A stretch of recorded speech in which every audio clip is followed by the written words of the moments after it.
दी।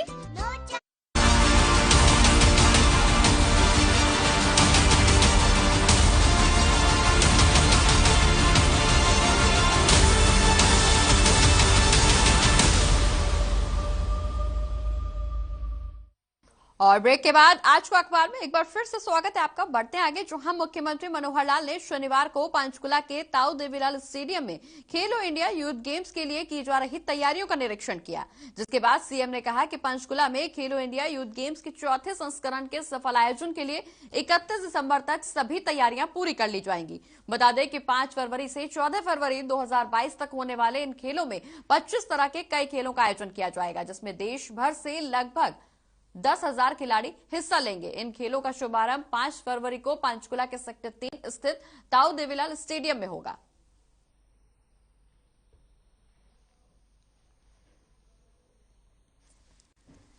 तो 31 दिसंबर तक ये तमाम तैयारियां पूरी हो जाएंगी। बता दें कि 5 फरवरी से खेलो इंडिया यूथ गेम्स शुरू होने जा रहा है, जिसके बाद 14 फरवरी 2022 तक ये चलेगा। बता दें कि इन खेलों का शुभारंभ 5 फरवरी को पंचकुला के सेक्टर 3 स्थित ताऊ देवीलाल स्टेडियम में होगा, जिसके चलते तैयारियों का निरीक्षण करने मुख्यमंत्री खुद पहुंचे हैं। बता दें कि खेलो इंडिया यूथ गेम्स के लिए की जा रही तमाम तैयारियों का निरीक्षण करने यहां मुख्यमंत्री पहुंचे हैं। बढ़ते आगे, जहां कांग्रेस के राष्ट्रीय प्रवक्ता रणदीप सिंह सुरजेवाला ने प्रदेश सरकार पर निशाना साधा। सुरजेवाला ने तंज कसते हुए कहा कि कुरुक्षेत्र में अंतर्राष्ट्रीय गीता जयंती में हर साल करोड़ों रुपए का घोटाला होता है। रात को सड़कें बनाई जाती हैं और सुबह टूट जाती हैं। सुरजेवाला ने कहा कि सरकार ने पिछले 7 साल में अलग अलग आयोजन करके पूरी तरह से लूटा है। किसान आंदोलन पर बोलते हुए कहा कि सरकार को किसानों के आगे झुकना पड़ा।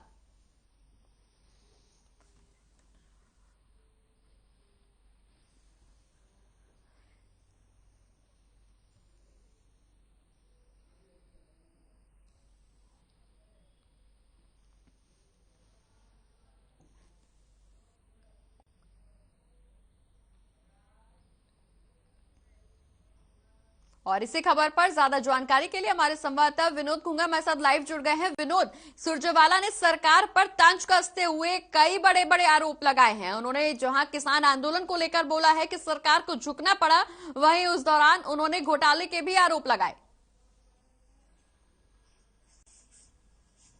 जी बिल्कुल। कांग्रेस के राष्ट्रीय प्रवक्ता रणदीप सुरजेवाला का कुरुक्षेत्र में ऐसे समय पहुंचना जब गीता जयंती महोत्सव चल रहा है, अंतर्राष्ट्रीय गीता जयंती महोत्सव के आयोजन के ऊपर भी उन्होंने सवाल खड़े किए और करोड़ों रुपए के घोटाले के आरोप लगाए हैं। और आपको याद होगा कि अभी 2 दिन पहले ही स्थानीय विधायक द्वारा करीब 5 करोड़ रुपए की नई सड़कों पर ब्रह्म सड़कों के चारों तरफ बनाने की जो घोषणा की गई, तो उसी समय में रणदीप सुरजेवाला का कुरुक्षेत्र में आना और ये कहना कि यहाँ पर सड़कें बनाई जाती हैं और करोड़ों रुपए के घोटाले किए जाते हैं, यह अपने आप में सरकार के ऊपर भी सवाल खड़ा करता है और निर्माण कार्यों पर भी सवाल खड़ा करता है कि ऐसा क्या होता है कि सड़कें बनती हैं और टूट जाती हैं। और रणदीप सुरजेवाला द्वारा ये बात कहना अपने आप में एक महत्वपूर्ण सवाल है। बिल्कुल, इस दौरान गीता जयंती में हर साल होने वाले महोत्सव को लेकर भी उन्होंने सरकार पर निशाना साधा है। जी बिल्कुल।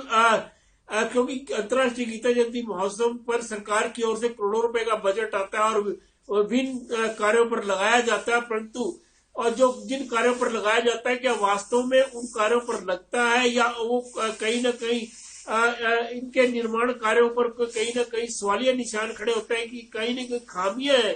क्योंकि जिस तरह से सड़कों में बात कही गई, सड़कें बनती हैं और टूट जाती है।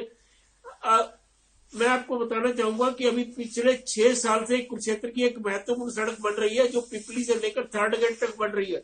इस पर कई मंत्रियों के सामने भी सवाल खड़े हो चुके हैं, यहाँ तक कि मुख्यमंत्री के समक्ष भी सवाल जा चुका है जी। और यहाँ पर इस बात को लेकर सेंट्रल गवर्नमेंट को भी कहा गया कि ये क्या कारण है कि सड़क 6 साल से बन ही रही है।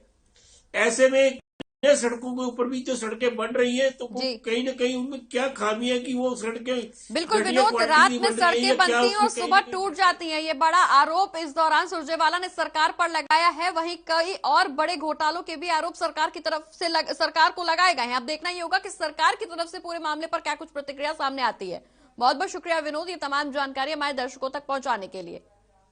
बढ़ते आगे, बात अब समालखा की करेंगे, जहां हरे कृष्णा इंटरनेशनल स्कूल में चल रही सीबीएसई बोर्ड की परीक्षा में नकल करने का मामला सामने आया है। बता दें कि 10वीं के गणित के पेपर के दौरान छात्रों के पास पर्चियां पाई गईं। सेंटर सुपरिटेंडेंट पुष्प ने बताया कि आशोदीप स्कूल के हर परीक्षार्थी के पास पर्चियां थी। वहीं परीक्षा केंद्र के ऑब्जर्वर ने बताया कि स्कूल के खिलाफ सीबीएसई बोर्ड में उन्होंने रिपोर्ट वो भेजेंगे और स्कूल संचालक के खिलाफ कार्रवाई करेंगे। बता दें कि हरे कृष्णा इंटरनेशनल स्कूल में 5 स्कूलों को परीक्षा केंद्र बनाया गया था, जिसमें करीब 9 कमरों में 100 छात्र एग्जाम देने पहुंचे थे।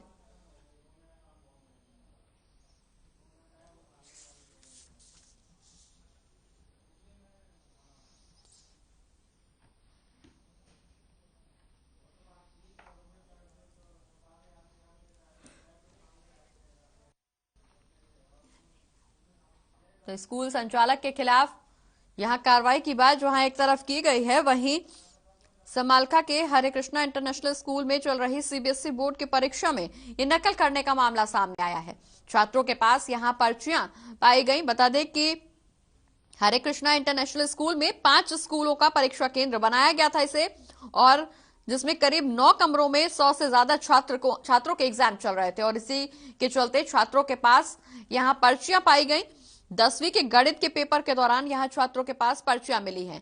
सेंटर सुपरिटेंडेंट पुष्प का कहना है कि आशोदीप स्कूल के हर परीक्षार्थी के पास पर्चियां पाई गई हैं। हालांकि अब इस पूरे मामले में कार्रवाई की बात की जा रही है। परीक्षा केंद्र के ऑब्जर्वर का कहना है कि स्कूल के खिलाफ सीबीएसई बोर्ड में रिपोर्ट भेजी जाएगी और स्कूल संचालक के खिलाफ कार्रवाई की जाएगी। हालांकि ये कोई पहला मामला नहीं है जब बोर्ड परीक्षा में नकल का मामला निकल करके सामने आया है। इससे पहले भी कई ऐसे मामले निकल करके सामने आए हैं और अब एक बार फिर से समालखा हरे कृष्णा इंटरनेशनल स्कूल में सीबीएसई बोर्ड की परीक्षा के दौरान नकल का मामला निकल करके सामने आया है। बता दें कि यहां 10वीं के गणित के पेपर के दौरान छात्रों के पास पर्चियां पाई गई। वहीं सबसे ज्यादा पर्चियां उन तमाम बच्चों के पास पाई गई जहां ये बच्चे बैठे थे और परीक्षा दे रहे थे। बता दें कि इस दौरान ऑब्जर्वर का कहना है कि स्कूल के खिलाफ सीबीएसई बोर्ड में रिपोर्ट भेजी जाएगी, स्कूल संचालक के खिलाफ कार्रवाई की जाएगी। हरे कृष्णा इंटरनेशनल स्कूल को 5 स्कूलों का परीक्षा केंद्र बनाया गया।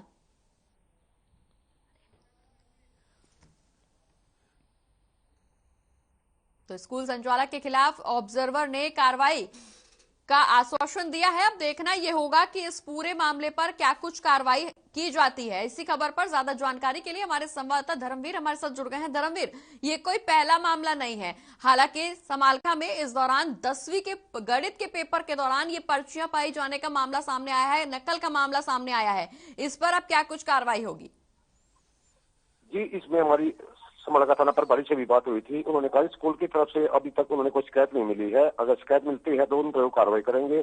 और सीबीएसई बोर्ड के जो यहाँ पे सेंटर सुपरिटेंडेंट बनाए गए थे, उन्होंने कहा कि उन्होंने उच्च अधिकारियों को इसकी शिकायत भेज दी है और स्कूल पर वो कार्रवाई करेंगे। समालखा के ये आचार्य सेकेंडरी स्कूल है, उसके बच्चे थे तो 100 के करीब बच्चे थे, जिनके लगभग सभी बच्चों के हाथ में आंसर की लिखी हुई थी। जी चलिए, बहुत बहुत शुक्रिया धर्मवीर, ये तमाम जानकारी हमारे दर्शकों तक पहुंचाने के लिए। बढ़ते आगे, जहां कोरोना के नए वेरिएंट ओमिक्रॉन ने पूरी दुनिया को चिंता में डाल दिया है। दरअसल केंद्र सरकार भी ओमिक्रॉन को लेकर अब सतर्क हो गई है और गुरुग्राम में विदेश से आने वाले यात्रियों को लेकर स्वास्थ्य विभाग भी अलर्ट मोड पर है।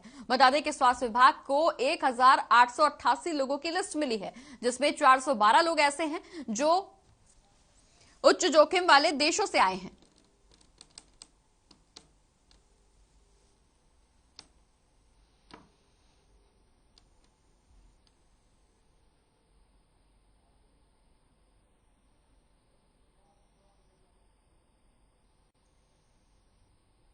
तो ओमिक्रॉन ने चिंता एक बार फिर से बढ़ा दी है। बता दें कि स्वास्थ्य विभाग भी अलर्ट नजर आ रहा है। स्वास्थ्य विभाग को 1888 लोगों की लिस्ट मिली है। और इसी खबर पर ज्यादा जानकारी के लिए हमारे ब्यूरो चीफ प्रवीण शर्मा हमारे साथ जुड़ गए हैं। प्रवीण, एक बार फिर से ओमिक्रॉन वेरिएंट का केस पाया गया है, जिसके बाद स्वास्थ्य विभाग, सरकार और तमाम जनता दहशत में है।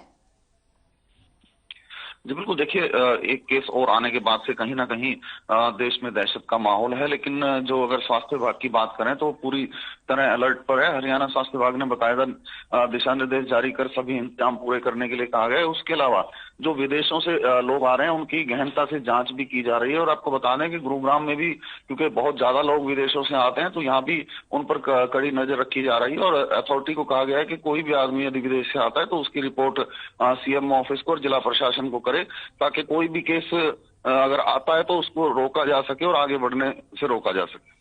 जी बिल्कुल प्रवीण, लगातार ओमिक्रॉन ने चिंता बढ़ा दी, हालांकि ऐसे में लोगों को भी जागरूक होने की जरूरत है। जी बिल्कुल, देखिए जागरूकता ही इसका एकमात्र उपाय है, क्योंकि अभी तक जो देखने में आया है कि चेतावनी के बाद भी लोग लगातार बिना मास्क के और भीड़ भाड़ वाले इलाकों में सोशल डिस्टेंसिंग का पालन नहीं कर रहे हैं, तो कहीं ना कहीं ये खतरा साबित हो सकता है। और लगातार सरकार की ओर से अपील भी की जा रही है और अभी दिशा निर्देश जारी किए गए हैं कि चालान को लेकर, मास्क को लेकर अब चालान काटे जाएंगे और सख्ती की जाएगी। चलिए, बहुत बहुत शुक्रिया प्रवीण, ये तमाम जानकारी हमारे दर्शकों तक पहुंचाने के लिए। वहीं प्रदूषण के चलते गुरुग्राम के स्कूलों को बंद किए जाने के आदेशों के बाद प्राइवेट स्कूल संचालकों को काफी दिक्कतें हो रही हैं।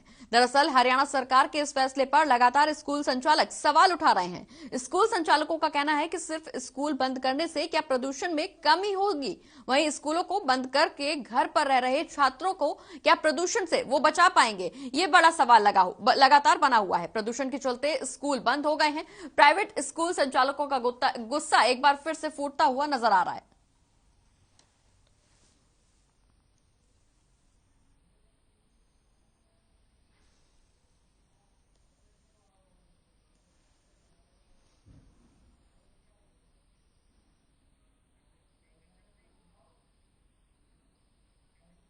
तो प्रदूषण के चलते स्कूल बंद हो गए हैं, वहीं स्कूल संचालकों का गुस्सा लगातार सामने आ रहा है। स्कूल संचालकों ने यहां ये सवाल उठाया है कि क्या स्कूल बंद करने से प्रदूषण में कमी मिलेगी।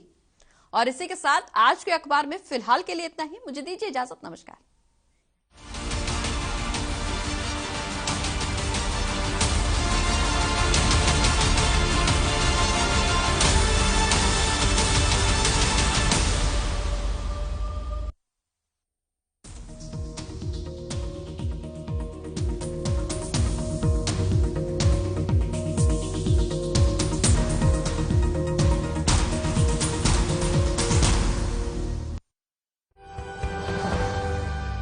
ऋतु जी, स्वागत है।